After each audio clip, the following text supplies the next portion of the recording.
السلام علیکم۔ راشٹریہ سہارا روز نامے میں جمعیت علماء ہند کا ایک مشورہ چھپا ہے، اسے میں پڑھتا ہوں، بغور سنیے گا۔ جمعیت علماء ہند، بسم اللہ الرحمن الرحیم۔ موجودہ حالات کو دیکھتے ہوئے جمعیت علماء ہند کا مسلمانوں کو مشورہ: اسلام میں قربانی کا کوئی بدل نہیں ہے۔ یہ ایک مذہبی فریضہ ہے جس کی ادائیگی ہر صاحب حیثیت مسلمان پر واجب ہے۔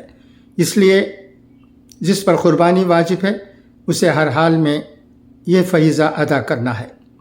قربانی کرتے وقت حکومتی ہدایات کی مکمل طور پر پاسداری کریں۔ ممنوعہ جانور کی قربانی سے بچیں، چونکہ مذہب میں اس کے بدلے کالے جانور کی قربانی جائز ہے۔ اس لیے کسی بھی فتنے سے بچنے کے لیے اس پر اکتفا کیا جانا بہتر ہے۔ ذبیحہ کی کوئی تصویر سوشل میڈیا پر شیئر نہ کریں۔ اگر کسی جگہ شرپسند عناصر کالے جانور کی قربانی سے بھی روکتے ہیں تو کچھ سمجھدار اور با اثر لوگوں کے ذریعے ایڈمنسٹریشن انتظامیہ کو اعتماد میں لے کر قربانی کی جائے۔ اگر پھر بھی خدا نخواستہ اس مذہبی واجب کو ادا کرنے کا کوئی راستہ نہ نکلے تو جس قریبی آبادی میں کوئی دشواری نہ ہو وہاں قربانی کرا دی جائے۔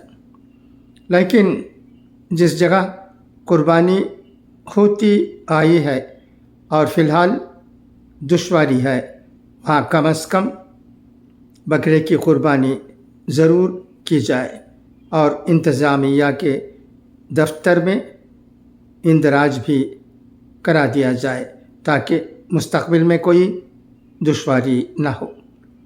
صفائی ستھرائی کا خاص خیال رکھیں اور جانوروں کے فضلات کو سڑکوں، گلیوں اور نالوں میں نہ ڈالیں، بلکہ آلائش کو اس طرح دفن کر دیا جائے کہ اس سے تعفن بدبو نہ پھیلے۔ اپنی جانب سے ہر ممکن کوشش کی جائے کہ ہمارے عمل سے کسی کو اذیت نہ پہنچے۔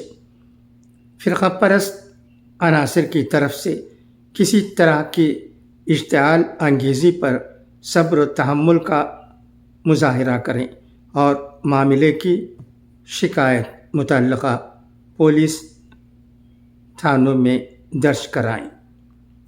شعبہ نشر و اشاعت، جمعیت علماء ہند،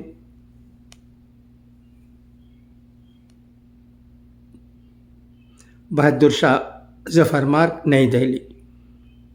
مولانا ارشد مدنی، صدر جمعیت علماء ہند۔